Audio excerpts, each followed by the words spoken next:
Bismillahirrahmanirrahim. Alhamdulillahirabbil alamin. Hamdan katsiran thayyiban mubarakan fih kama yuhibbu rabbuna wa yarda. Asyhadu an la ilaha illallah wahdahu la syarika lah iqraran bihi wa tauhida.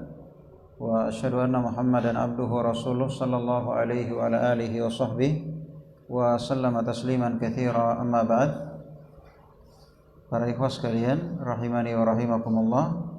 Pada malam hari ini kembali kita melanjutkan kajian kita membaca kitab akidah dasar, yaitu kitab Thalathatul Usul, dan kita sudah sampai pada akan menjelaskan tentang makna dari Muhammadar Rasulullah.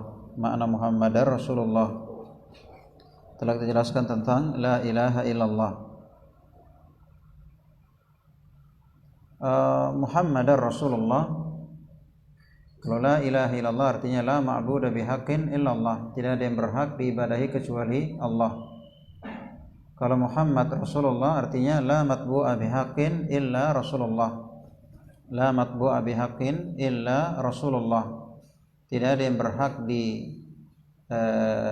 yang berhak diikuti dalam perkara agama kecuali Rasulullah sallallahu alaihi wasallam.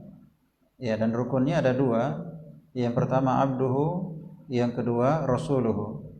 Yang pertama abduhu, kalau dia hamba maka tidak boleh disembah, seperti orang-orang Yahudi, orang-orang Nasara menyembah nabinya.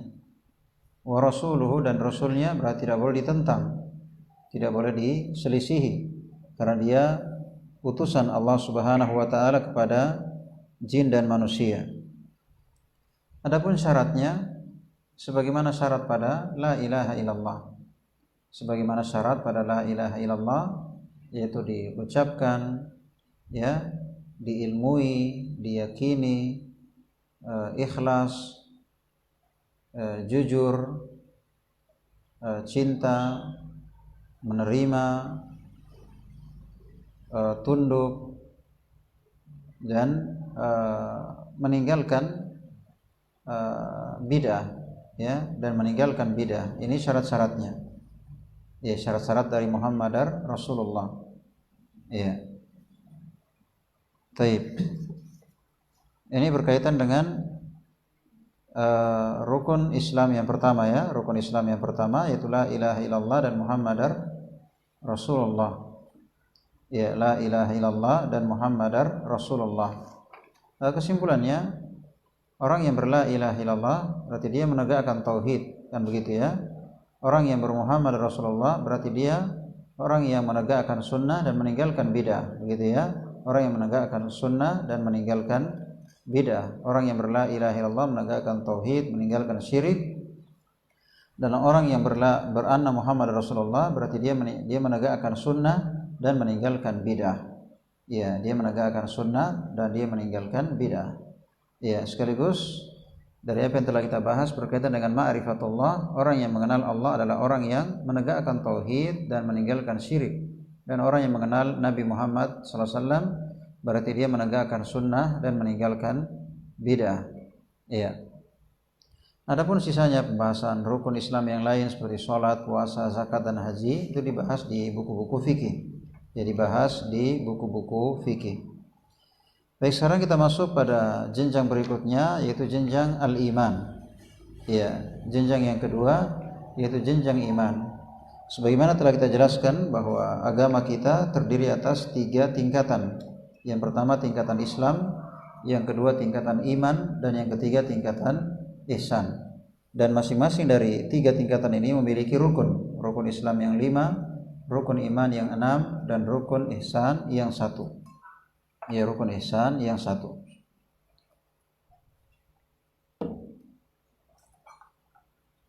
Sekarang yang pertama yaitu rukun iman, atau pembahasan kita di malam hari ini yaitu rukun iman. Taib. Sebelum kita masuk pada rukunnya, kita menjelaskan tentang iman. Apa itu iman? Iman secara bahasa, ya, iman secara bahasa dia bermakna at-tasdiq, yaitu membenarkan. Ya, membenarkan. Itu secara bahasa. Adapun secara istilah syar'i, yang dimaksud dengan iman yaitu ucapan dengan lisan, keyakinan dengan hati, dan amalan dengan anggota badan. Bertambah dengan ketaatan dan berkurang dengan kemaksiatan. Itulah iman. Jadi iman itu ada keyakinan, ada ucapan, ada amalan, bertambah dengan ketaatan dan berkurang dengan kemaksiatan. Itulah iman. Ya, jadi iman itu ada keyakinan, ya, ada akidah, ada ucapan-ucapan dan ada amalan, bertambah dengan ketaatan dan berkurang dengan kemaksiatan. Ya, itu definisi iman. Jadi iman keyakinan dengan hati, ucapan dengan lisan, dan amalan dengan perbuatan. Bertambah dengan ketaatan dan berkurang dengan kemaksiatan. Itulah iman. Kemudian iman itu memiliki cabang-cabang. Ya, memiliki cabang-cabang. Ya, dia itu sekitar 73 sampai 79 cabang. Yang paling tingginya dari jenjang iman, cabang iman, yaitu la ilaha illallah. Dan yang paling rendahnya yaitu menyingkirkan gangguan dari jalan. Ya, menyingkirkan gangguan dari jalan. Ya. Jadi kesimpulannya iman itu adalah sejalan antara keyakinan, ucapan dan amalan. Ya, sejalan antara keyakinan, ucapan dan amalan. Dan iman itu bertambah dan berkurang. Dia bertambah dengan ketaatan dan berkurang dengan kemaksiatan. Dan iman itu bertingkat-tingkat. Yang paling tingginya adalah ucapan la ilaha illallah, dan yang paling rendahnya yaitu menyingkirkan gangguan dari jalan.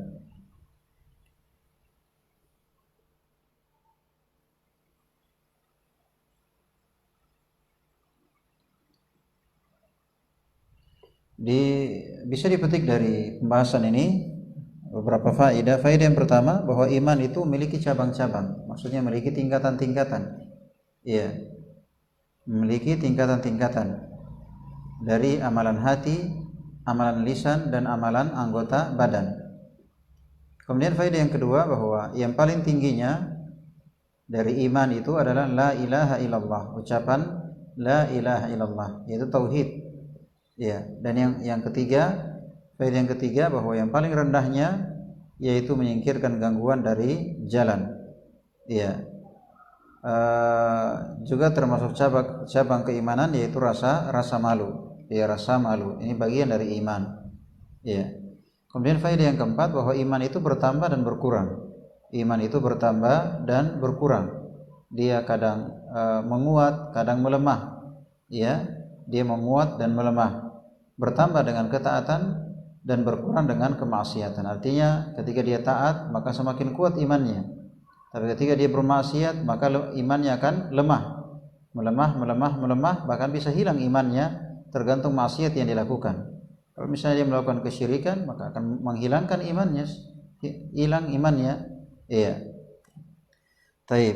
Kemudian yang kelima dari faedah yang kita bisa petik yaitu adanya saling mengharuskan antara amalan zahir dengan keyakinan batin. Ya, amalan zahir dan batin.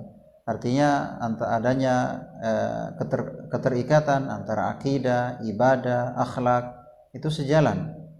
Ya, tidak mungkin dia hanya bagus ibadahnya tapi rusak akidahnya. Maka harus benar akidahnya, benar ibadahnya, bagus akhlaknya, itu keimanan. Dia selalu saling mengharuskan antara akidah, antara amalan, antara akhlak, itu keimanan. Jadi salah orang yang mengatakan yang penting hatinya. Ada orang yang mengatakan yang penting niatnya. Ada yang mengatakan ya biar seksi yang penting niatnya.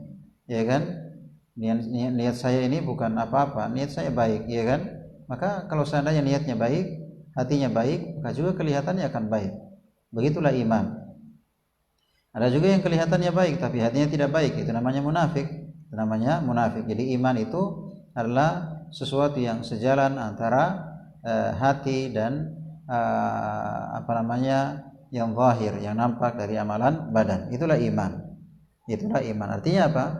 Kalau misalnya dia bergampangan dengan maksiat, berarti ini pertanda bahwa imannya rusak. Ya, ketika dia malas belajar, pertanda imannya rusak. Memang betul iman itu asalnya perkara hati. Tapi tentunya antara hati dengan yang zahir itu saling ada ikatan, ya, Misalnya ada orang yang takut, akan kelihatan pada badannya. Ada orang yang cinta, kelihatan pada badannya. Ya, ada orang yang bergembira, kelihatan pada badannya. Artinya karena perbuatan hati itu akan memberikan pengaruh pada badan. Ya, sama dengan kalau betul dia beriman akan adanya surga, maka dia akan semangat dengan beramal.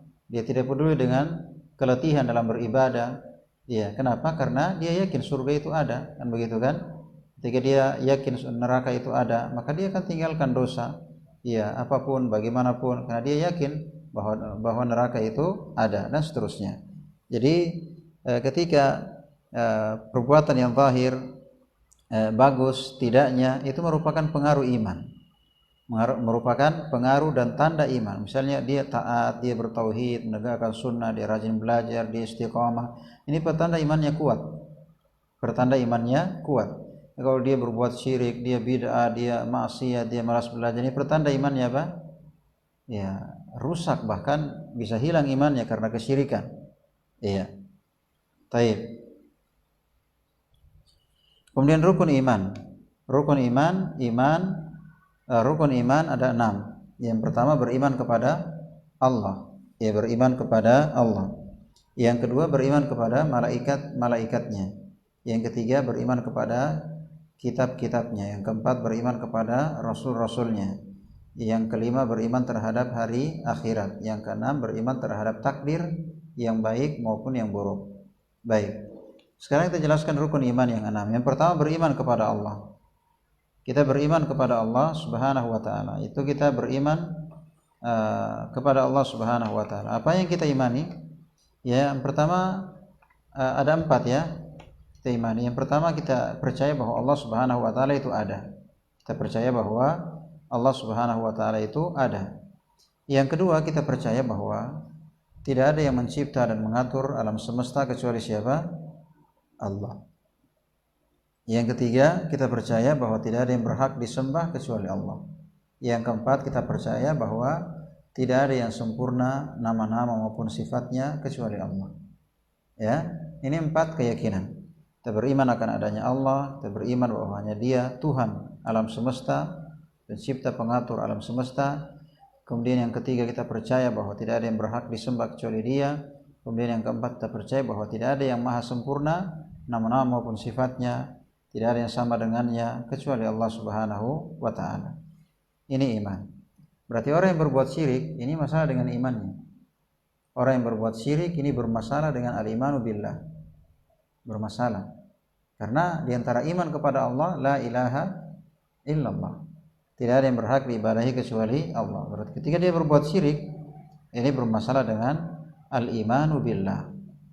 Ini enggak ada masalah ya, harus benar beriman akan adanya Allah, beriman akan rububiyatullah, uluhiyahnya dan asma wa sifatihi, dan nama-nama dan sifatnya. Baik. Kemudian yang kedua yaitu al-iman bil malaikah, beriman terhadap malaikat. Ya, beriman terhadap malaikat.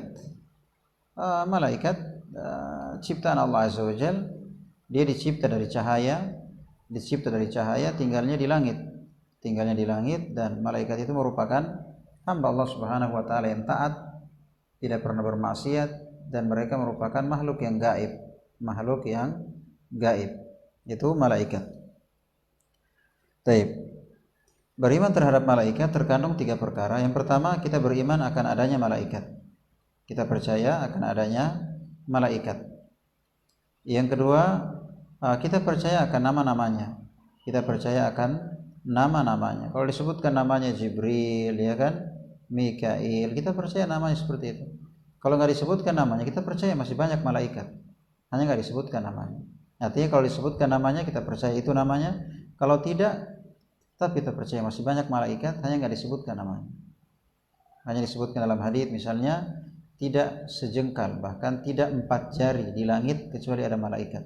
Jadi sejarak 4 jari di langit itu ada malaikat. Berarti nggak disebutkan namanya. Jadi yang disebutkan namanya kita imani namanya seperti itu. Nggak disebutkan kita imani bahwa masih banyak malaikat, hanya nggak disebutkan namanya. Yang ketiga yaitu kita percaya akan tugasnya. Ada yang mencatat amalan, ada yang meniup sangkakala, ada yang mengatur tumbuh-tumbuhan, hujan, ada yang menjaga surga, ada yang menjaga neraka, ada yang senantiasa mengiringi manusia, ya. Jadi kita percaya akan tugas malaikat. Iya, akan tugas malaikat. Baik. Kemudian yang ketiga, yaitu rukun iman yang ketiga, itu beriman terhadap kitab. Ya, beriman terhadap kitab. Iya. Beriman terhadap kitab, yang pertama di sini kita bisa sebutkan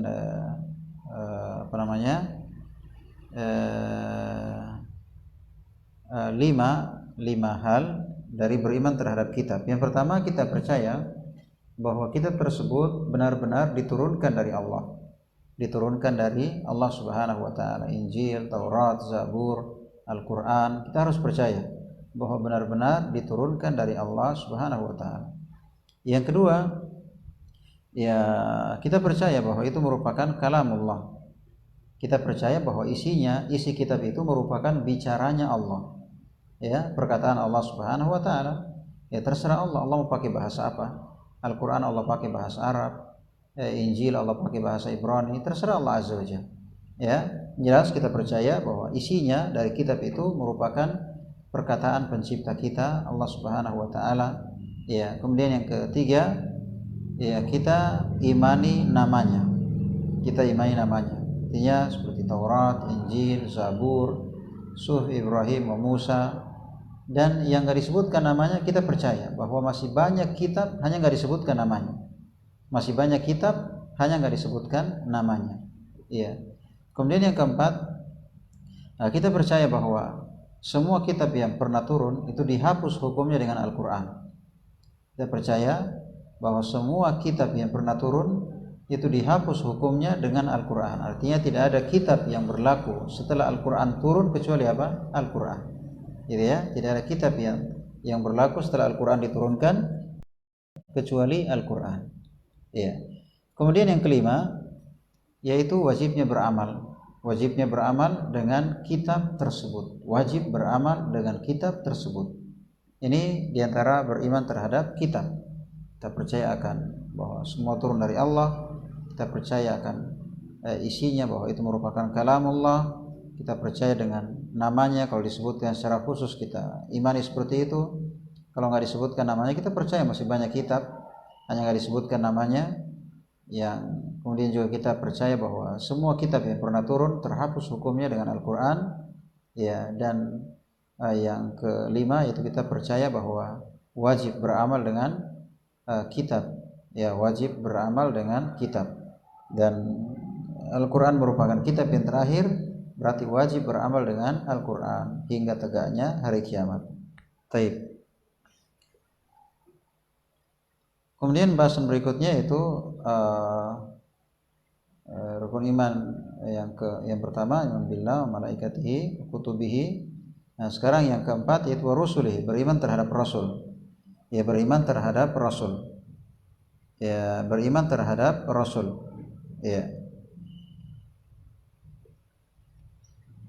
Maksudnya beriman terhadap rasul ini yaitu kita percaya bahwa Allah Subhanahu wa taala memilih dari hambanya itu manusia, ya, dari manusia laki-laki Allah berikan wahyu itu syariat untuk disampaikan kepada jin dan manusia.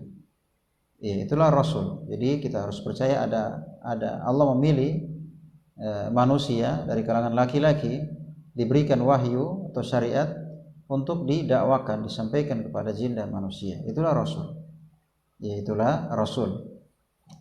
Dan beriman terhadap rasul itu terkandung 3 perkara. Yang pertama, kita beriman ya bahwa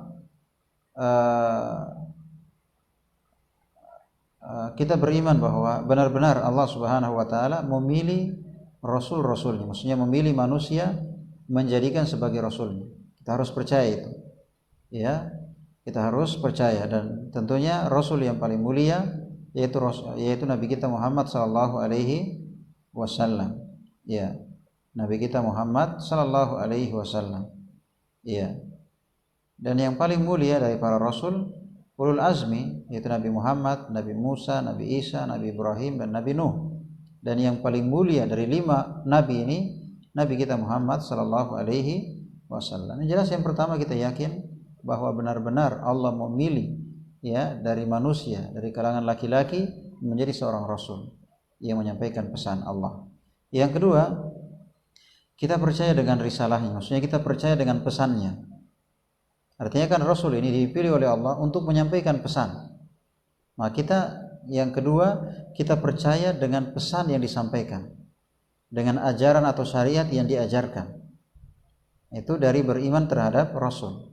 Kita percaya dengan lain halnya dengan orang-orang filsafat ya, orang-orang filsafat, orang-orang mereka lebih mendahulukan akal, ya kan? Kita orang yang beriman terhadap Rasul, kita percaya dengan apa yang disampaikan, bahwa itu merupakan wahyu dari Allah Subhanahu wa taala. Iya. Taib. Kemudian yang ketiga, yaitu wajibnya mengikuti Rasul. Orang yang beriman terhadap Rasul dia percaya yaitu wajibnya mengikuti Rasul. Maksudnya tidak boleh beribadah kepada Allah Subhanahu wa taala kecuali dengan mengikuti Rasul yang diutus kepadanya. Misalnya orang-orang Yahudi diutus kepada Nabi Musa, berarti mereka wajib mengikuti Nabi Musa. Orang-orang Nasrani diutus Nabi Isa, berarti wajib mengikuti Nabi Isa. Dan Nabi kita Muhammad SAW itu diutus untuk semuanya, Yahudi, Nasrani, dan semua manusia, jin dan manusia. Berarti semuanya wajib mengikuti siapa? Nabi Muhammad SAW. Baik. Kemudian beriman terhadap hari akhirat. Beriman terhadap hari akhirat, hari akhir. Beriman terhadap hari akhirat maksudnya ya kita beriman bahwa akan ada hari kiamat, ada hari kebangkitan, ya.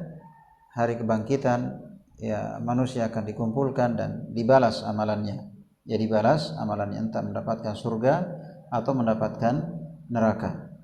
Ya, dari beriman terhadap hari akhirat ini terkandung 3 perkara. Yang pertama kita percaya dengan hari kebangkitan, hari kiamat. Ya, kita percaya dengan hari kiamat, termasuk berkaitan dengan tanda-tandanya, ya termasuk dengan tanda-tandanya. Dan juga kita percaya dengan kiamat kecil, yaitu mati atau alam kubur. Termasuk keyakinan dengan hari akhirat, kita percaya dengan alam kubur. Kita percaya dengan alam kubur, bahwa di kubur itu ada siksa, ada nikmat, ya, bahwa ada nikmat, ada siksa kubur, kita percaya. Itu yang pertama. Yang kedua, ya kita percaya dengan huru-hara hari kiamat, ya, misalnya ditiupnya sangkakala, ya, manusia bangkit dari kuburan, ya, ada syafaat, ada al-haud, ada timbangan, ada sirat, ya, ada buku catatan amalan dibagikan, ada yang terima dengan tangan kanan, ada yang dengan tangan kiri, ya, ada yang di belakang pundaknya, ya. Ini kita percaya semua bagaimana tahapan-tahapan hari kiamat itu kita percaya. Ya, semenjak kiamat terjadi terus proses hingga ke surga ke neraka itu semuanya kita percaya. Iya. Kemudian yang ketiga kita percaya dengan surga dan neraka. Kita percaya dengan surga dan neraka. Surga yang penuh dengan kenikmatan dan neraka yang dipenuhi dengan siksaan. Yang dipenuhi dengan siksaan.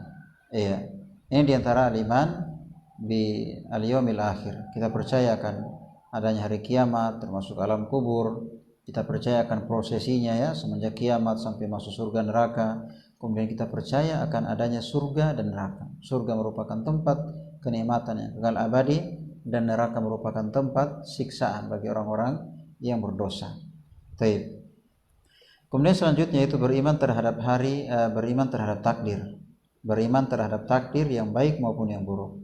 Nah, maksudnya kita beriman dengan takdir itu kita percaya bahwa Allah Subhanahu wa taala telah menetapkan ketentuan, telah diketahui, telah dicatat, ya, telah dikehendaki oleh Allah Subhanahu wa taala. Iya. Kemudian ditakdirkan. Kemudian dikatakan baik dan buruk. Kita harus yakini bahwa semua perbuatan Allah baik. Tidak ada perbuatan Allah yang buruk. Ingat, Tidak ada perbuatan Allah yang buruk. Tidak boleh kita menyandarkan sesuatu yang buruk kepada Allah. Semuanya terpuji, semuanya baik, semuanya mulia. Tidak ada celaan padanya. Terus kenapa dibilang beriman terhadap takdir yang baik dan yang buruk? Jawabannya apa? Dilihat.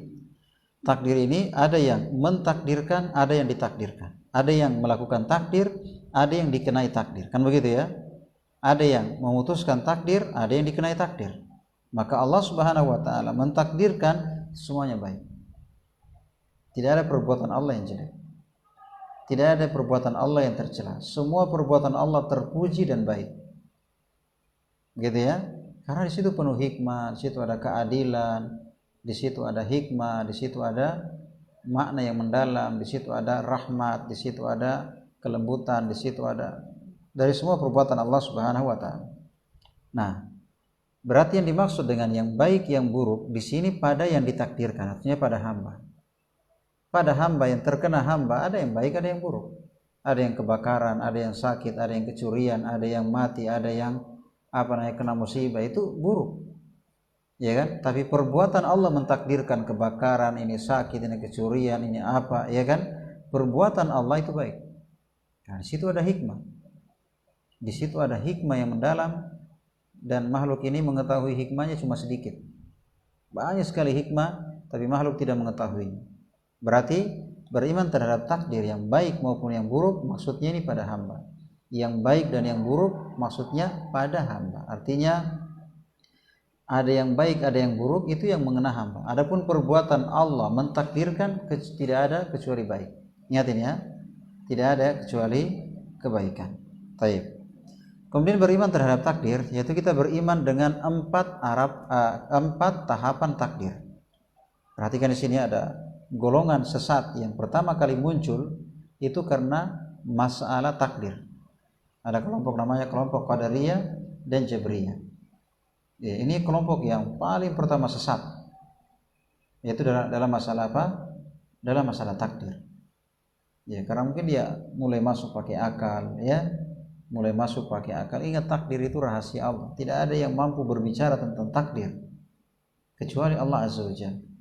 Kita hanya menunggu keterangan dari Allah, karena ini takdir rahasia Allah. Takdir rahasia Allah. Maka seorang tidak boleh berbicara takdir dengan akalnya, dengan analisanya, ya. Ini merupakan rahasia Allah dan kekhususan Allah Subhanahu wa taala. Nah, beriman terhadap takdir yaitu beriman terhadap beriman terhadap 4 urutan takdir. Ada 4 urutan takdir. Iya. Artinya kan misalnya saya minum ya, saya minum. Bismillah. Berarti sudah ditakdirkan kan? Maka ini kan istilahnya eksekusi, artinya terakhir. Itu ada tahapan-tahapan. Yang pertama, Allah ketahui bahwa akan terjadi minum, ya kan? Akan terjadi ta'lim, ya kan? Yang kedua, pencatatan. Apa yang terjadi tadi, minum, ta'lim, misalnya, itu semuanya tercatat. Ya, semuanya tercatat. Hembusan nafas, daun yang jatuh, pergantian siang dan malam, ada wabah, ada, semuanya tercatat. Ya. Kemudian yang ketiga, al-masyiah, dikehendaki. Ya, dikehendaki. Setelah itu ditakdirkan, maksudnya dijadikan takdir itu terjadi. Ya, ini tahapan-tahapannya. Jadi ketika terjadi suatu kejadian, berarti sudah melewati 3 tahapan. Pertama, diketahui oleh Allah. Yang kedua, apa yang terjadi itu semuanya tercatat. Yang ketiga, apa yang terjadi itu sudah dikehendaki, barulah terjadi. Begitu ya dalam masalah takdir. Baik. Sekarang muncul pertanyaan, Allah mengetahui, sejak kapan Allah tahu? Nanti terjadi Allah tahu atau sejak kapan? Misalnya kita malam ini ta'lim, ini sejak kapan Allah tahu bahwa akan terjadi ta'lim? Sejak kapan? Sejak kapan Allah tahu? Nggak ada yang tahu. Hah? Nah, semenjak dahulu tanpa awal. Kalau 50.000 tahun itu pencatatan, bedakan ya. Itu pencatatan, dicatat. Tapi kalau Allah tahu, misalnya taklim ini akan terjadi malam ini, ya kan? Ini sejak kapan Allah tahu? Semenjak dulu tanpa awal. Huwal awwal wal akhir wal zahir wal batin. Huwal awwal alladzi laisa qablahu syai'. Tak ada sebelumnya, maksudnya enggak ada awalnya. Jadi sejak dulu Allah tahu, tanpa awal. Paham sini ya? Menikah dengan si ini, kegiatannya ini, dapatnya untung sekian, kejadian begini. Itu sejak kapan Allah tahu? Sejak dulu tanpa awal. Nah, yang kedua apa? Ketika terjadi kejadian, berarti apa? Urutan kedua apa? Dicatat. Sejak kapan tercatat itu? Misalnya taklim, ya kan? Sejak kapan tercatat? Sejak 50.000 tahun sebelum diciptakan langit dan bumi. Semua kejadian, tadi kita berucap, ada daun yang jatuh, ada apa, semua kejadian, semuanya telah tercatat 50.000 tahun sebelum diciptakan langit dan bumi. Yang ketiga, ketika telah diketahui, kemudian tercatat, kemudian dikehendaki. Tahapan ketiga, dikehendaki. Setelah dikehendaki, barulah apa? Terjadi. Karena apa yang tercatat, yang diketahui, yang tercatat, ini kan untuk dijadikan terjadi, kan ada waktunya. Jam sekian, tanggal sekian, hari ini, di tempat ini, di negeri ini, di wilayah ini, ya kan? Waktunya berbeda-beda, tempatnya berbeda-beda. Maka diketahui, tercatat, dikehendaki, barulah dia apa? Ditakdirkan. Maksudnya dibuktikan takdir tersebut. Itu tahapan apa?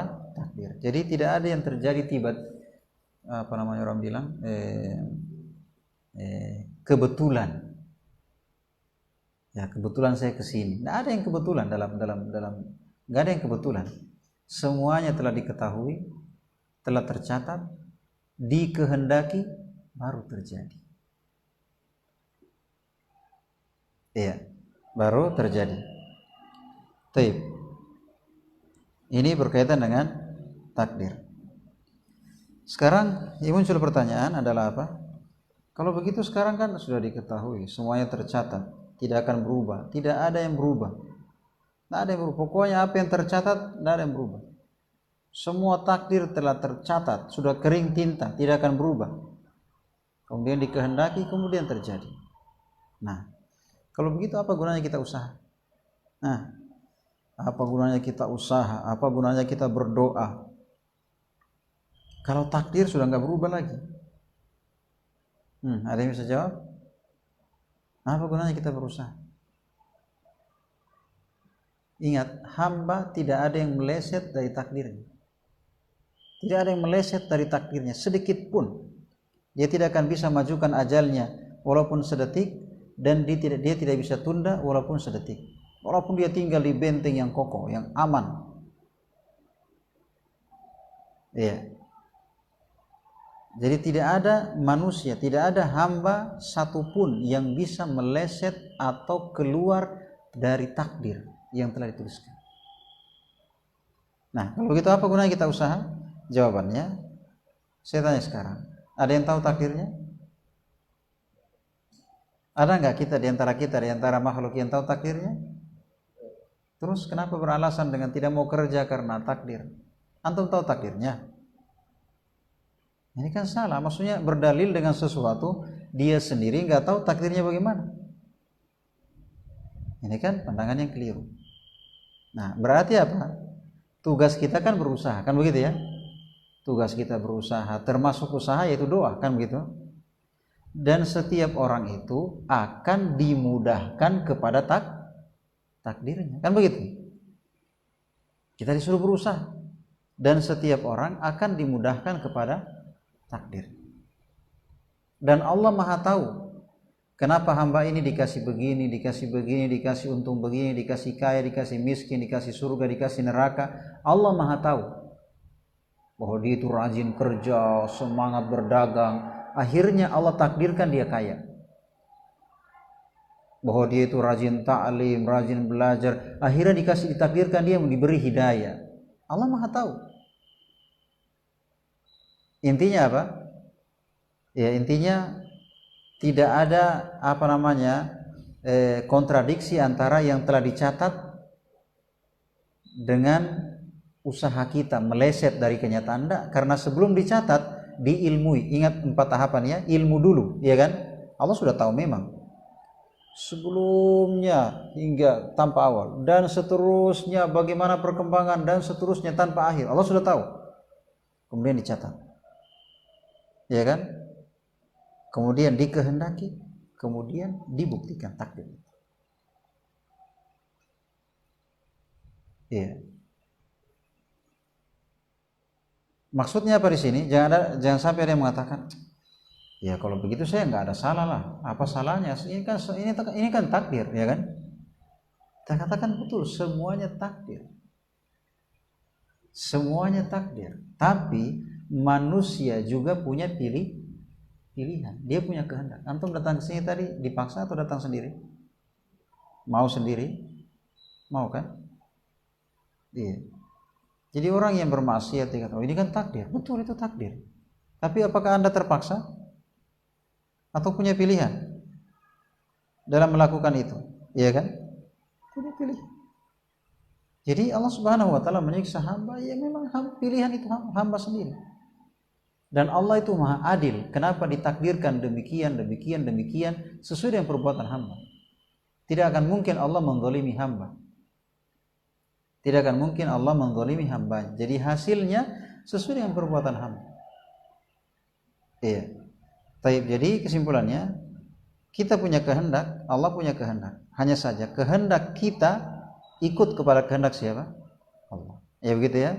Kemudian juga kita harus ketahui bahwa tidak boleh kita berdalil dengan takdir. Betul, segala sesuatu telah ditakdirkan, tidak ada satupun yang bisa keluar dari takdirnya. Kalau begitu apa gunanya kita usaha? Iya, kita disuruh berusaha.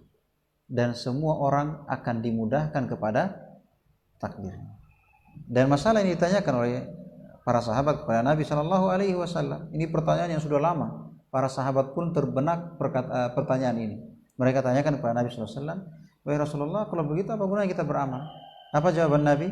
Kata Nabi, malu beramal kalian. Fakullun muyassar lima khuliqalah. Dan setiap orang nanti akan dimudahkan kepada takdirnya. Ya, akan dimudahkan kepada takdirnya. Iya. Jadi tidak ada alasan berdalil dengan takdir. Karena tidak ada yang tahu bagaimana takdirnya. Kalau begitu tugas kita berusaha. Selebihnya urusan siapa? Allah Subhanahu wa taala. Dia Maha Adil, dia Maha tahu, dia Maha bijaksana. Apa yang pantas bagi kita, apa yang layak bagi kita dengan perjuangan kita, pengorbanan kita, hasilnya bagaimana, Allah yang atur. Iya, yang jelas semuanya telah tertulis. Allah Akbar. Taib. Ini berkaitan dengan takdir. Iya. Ya, berkaitan dengan takdir. Jadi ada yang mengatakan, ini ada juga kelompok sesat sini ya. Ada kelompok Qadariyah dengan Jabriyah. Dua kelompok sesat. Ada yang mengatakan, ya Qadariyah, kita yang menentukan. Pokoknya kita bisa. Ya, pokoknya tidak ada insya Allah, tidak ada. Pokoknya kita, kembali ke kita. Ini Jabriyah. Ini Qadariyah namanya, Qadariyah. Dia yang menentukan. Ada juga Jabriyah. Pokoknya kita ini seperti robot saja, seperti bulu yang dihempaskan angin. Terserah angin bertiup di mana, kita ke situ. Kita nggak punya pilihan. Ini semuanya pilihan Allah. Ini semuanya kehendak Allah. Ini semuanya ketentuan Allah. Kita katakan betul juga. Memang semua ketentuan Allah, ya kan? Tapi dia terlalu berlebihan. Kalau yang satunya, pokoknya kita, kembali ke kita. Bagaimana nasib kita, kembali ke kita. usaha, ya, sukses di tangan kita, ya kan? Tidak ada doa, ya kan? Ada juga doa terus nggak ada usaha, ya. Maka kita harus seimbang. Artinya apa? Pertengahan, bahwa kita harus usaha tapi kita harus bersandar. Fisik jasmani kita bekerja tapi hati kita bertawakal, ya kan? Jangan andalkan diri, ya, tapi juga jangan tinggalkan usaha. Tapi kita berusaha, ya, sesuai kemampuan kita, profesional, amanah, dan hati kita bersandar kepada Allah. Itulah orang yang benar. Artinya dia tidak fokus ke diri menempuh sebab, dan juga dia tidak pasrah dengan takdir, tapi dia pertengahan. Dia menempuh usaha dan dia berpasrah kepada Allah Subhanahu wa taala. Baik, selesai ya pembahasan rukun iman yang 6. Iya. Rukun iman yang 6. Jadi selesai masalah iman secara ringkas. Insyaallah taala pertemuan berikutnya kita akan masuk di pembahasan ihsan, tingkatan yang tertinggi yaitu ihsan. Iya. Subhanakallah bihamdik, la ilaha illa anta astaghfiruka wa atubu ilaik. Wa akhiru da'wana alhamdulillahi rabbil alamin.